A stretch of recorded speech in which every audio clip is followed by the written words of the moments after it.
Bismillahirrahmanirrahim. Assalamualaikum warahmatullahi wabarakatuh. Alhamdulillahirrahmanirrahim. Allahumma sholli ala Muhammad wa ala ali Muhammad.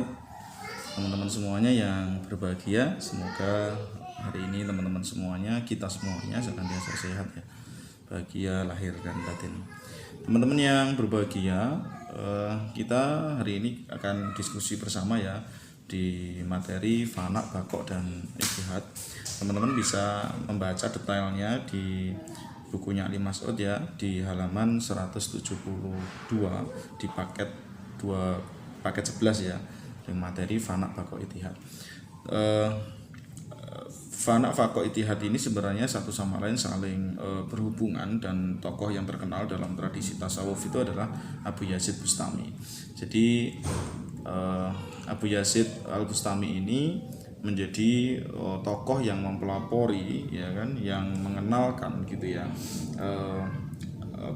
pengalaman spiritual ini. Jadi ini memang sangat subjektif sekali ya, dimana fana, baqo, ittihad ini menjadi sebuah peak experience, jadi puncak pengalaman spiritual seseorang gitu ya.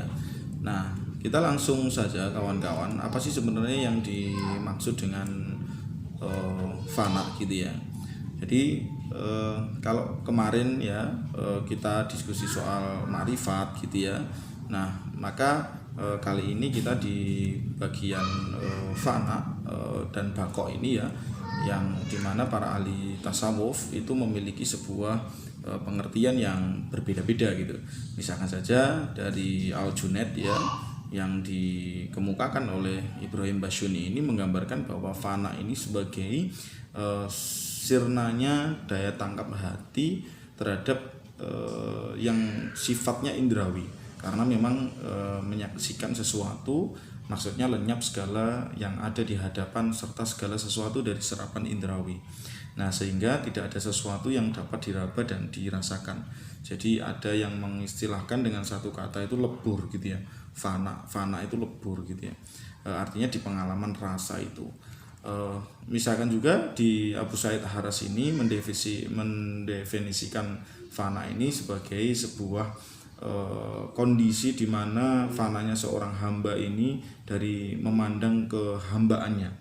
Jadi dia lupa dengan dirinya sendiri ya. Lupa dalam pengertian bukan lupanya orang lalai gitu ya, tapi dia memandang penghambaannya ini dia sudah tidak menyadarinya lagi. Nah, sedangkan baqo ini adalah baqonya seseorang hamba dengan penyaksian ilahi.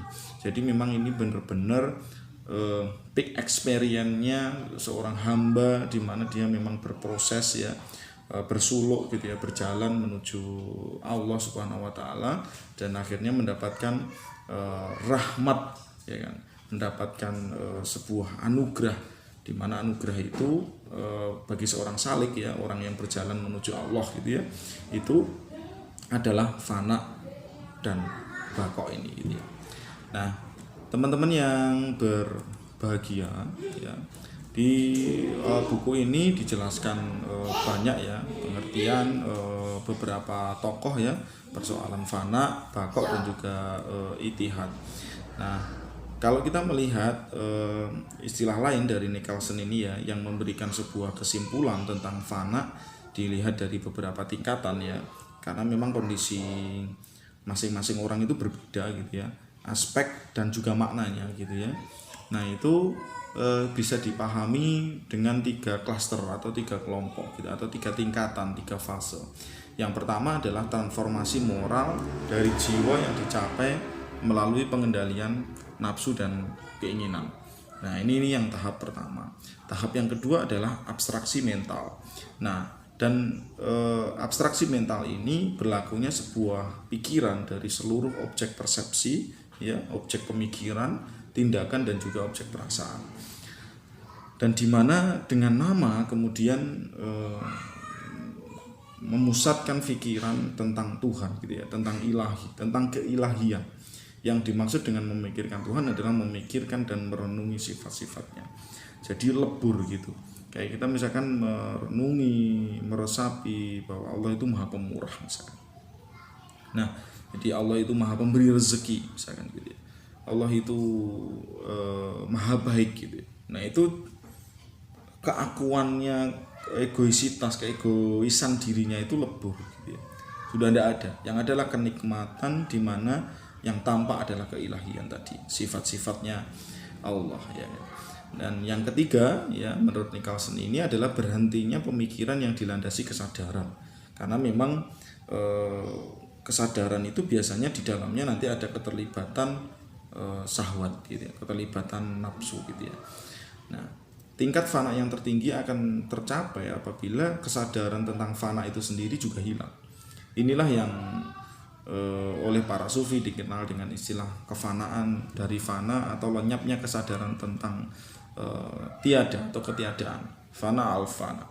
Nah, itulah teman-teman semuanya yang berbahagia bahwa ketika kita mengenal istilah fana, mengenal istilah bako di dalam ajaran tasawuf atau di dalam tradisi tasawuf ini, itu kita akan ya sedikit banyak bisa meresapi gitu bahwa kompleksitas diri kita, kompleksitas spiritual manusia ini memang menjadi sebuah bukti keagungan Allah Subhanahu wa taala.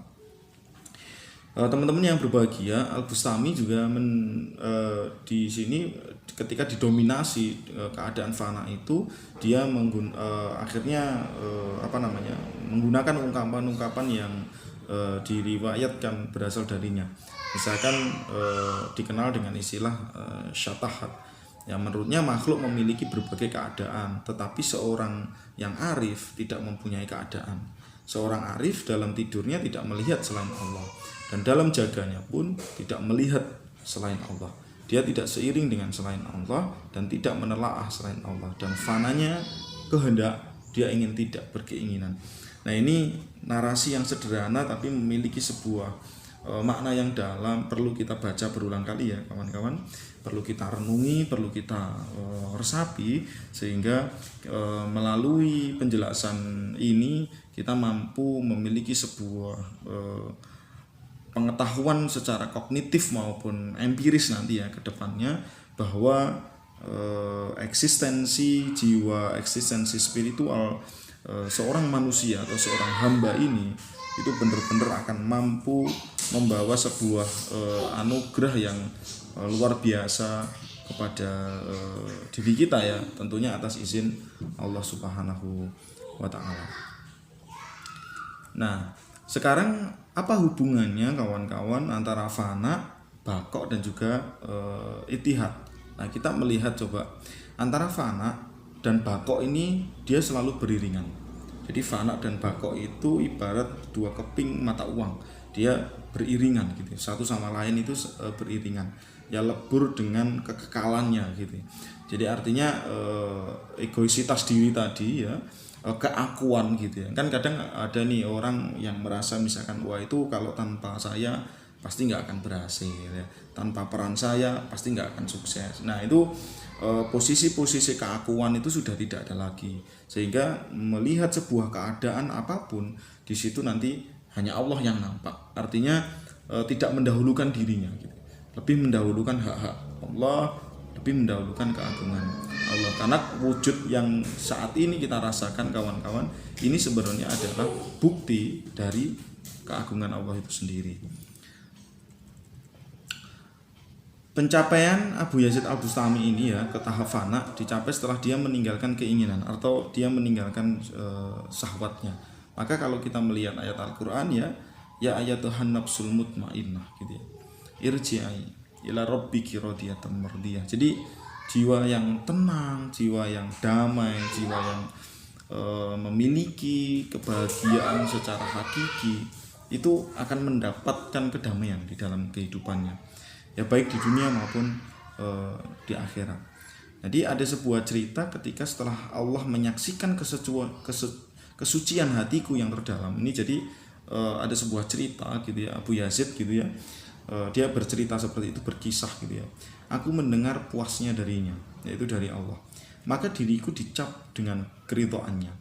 Engkaulah yang aku inginkan, jawabku, karena engkau lebih utama daripada anugerah, lebih besar daripada kemurahan, dan melalui engkau aku mendapat kepuasan di dalam dirimu. Ini pengalaman spiritual, pengalaman seperti orang yang sedang jatuh cinta gitu ya, bahwa dia lupa dengan kondisi dirinya sendiri, dia terus memuja, rindu gitu ya, seperti misalkan kayak Robiatul Adawiyah ya, dengan istilah atau teori yang dia keluarkan dengan mahabbah, kerinduan, kecintaan. Teman-teman yang berbahagia, di dalam ittihad ya, yang dilihat hanya satu wujud ya, jadi hanya Allah gitu ya, meskipun sebenarnya ada dua wujud yang terpisah satu sama lain. Artinya manusia itu ya tetap manusia gitu, Allah adalah Allah, manusia tetap manusia. Nah, di dalam tradisi tasawuf teman-teman, atau di dalam mata kuliah tasawuf itu ini memang menjadi diskusi supaya kita semuanya mengenal, bagaimana sebenarnya pengalaman spiritual di dalam hasanah keislaman ya, dari perjalanan Islam hingga saat ini, bahwa hal-hal yang sifatnya abstrak ini memang ada gitu di dalam peradaban Islam gitu ya. Nah, meskipun sebenarnya ada dua wujud tadi kalau kita diskusi ittihad ya. Jadi etintas dua wujud yang berbeda, manusia dan juga si Allah ini ya. Karena yang dilihat dan dirasakan yang satu wujud ini adalah perasaan si hamba. Sekali lagi ini adalah perasaan, peak experience, puncak pengalamannya. Maka bisa terjadi pertikaian peranan antara yang mencintai dan yang dicintai. Nah, ini ilustrasi. Ya, karena memang satu sama lain itu memiliki hak gitu ya. Nah, di situ seperti halnya teman-teman di halaman 182 ya, itu dijelaskan secara detail. Nanti teman-teman semuanya bisa mengkajinya, teman-teman bisa mempelajarinya. Ini sebuah pengantar ya teman-teman semuanya, sebuah pengantar, silakan dikembangkan gitu ya. Saya closing dengan sebuah rangkuman ya. Jadi pengertian fana, bakok dan juga ittihad ini, fana itu bisa diartikan dengan kesirnaan manusia ya, dari kehendaknya. Jadi ego tadi ya, sederhananya itu ego, keinginan, keakuan dan kekekalan kehendaknya dengan kehendak Allah, atau lenyapnya sifat-sifat kemanusiaan dalam dirinya. Nah, ini tadi. Jadi ya udah, jadi orang itu ya kalau saya sering mengilustrasikan dengan istilah biasa-biasa saja gitu, karena memang manusia memiliki potensi-potensi kehendak tadi. Nah, sedangkan bakok dapat diartikan dengan kekalnya sifat-sifat terpuji, yaitu kebaikan-kebaikan tadi, karena memang dia akan si hamba ini fokus kepada sifat-sifat Allah dan sifat-sifat Tuhan dalam diri manusia gitu ya. Jadi kekal tadi, termasuk baik, maka manusia ini akan terus berusaha menjadi seorang hamba yang baik. Nah, ittihad gitu ya. Sedangkan ittihad adalah suatu tingkatan dalam tasawuf di mana seorang sufi telah merasa dirinya bersatu dengan Allah. Jadi ini sekali lagi adalah sebuah wilayah yang sangat abstrak. Ya, bersatu bukan dalam pengertian menjadi satu ya, tapi tetap berpisah dalamnya dua hal yang berbeda. Hamba tetap hamba, Allah ya Allah gitu. Tapi dari situ si hamba merasakan hadirnya Allah gitu. Jadi ini ya hanya bisa dirasakan atau dimaknai bagi orang yang mengalami ittihad gitu ya. Nah, tetapi di dalam diskusi tasawuf ya, materi tasawuf ini menjadi tema di mana ada narasi-narasi yang menjelaskan gitu ya. Dan selanjutnya fana, bakok dan juga ittihad ini adalah tiga konsepsi yang merupakan satu kesatuan yang tidak dapat dipisahkan gitu ya. Jadi satu pengalaman, tiga makna gitu ya. Ketiganya merupakan penjenjangan dalam tasawuf yang apabila seorang sufi atau seorang salik tadi ya, orang yang berjalan menuju Allah, ingin mencapai tingkatan tertinggi dalam tasawuf, maka ia harus menempuh tangga demi tangga ya. Jadi makomat tingkatannya itu harus ditempuh satu demi satu, itu ditempuh ya, untuk mencapai kesempurnaan, yakni level ma'rifat. Dalam hal ini adalah ittihad. Seorang sufi sebelum mencapai tahap itu, maka ia terlebih dahulu harus melewati tangga fana dan bakok. Jadi sebelum ittihad, fana dulu, bakok, dan selanjutnya adalah ittihad. Dan tokoh yang terkenal ya, itu adalah Abu Yazid Al-Bustami. Demikian teman-teman, silahkan nanti dikembangkan dengan bacaannya, terus nanti kita bisa lanjutkan dengan diskusi. Terima kasih. Assalamualaikum warahmatullahi wabarakatuh.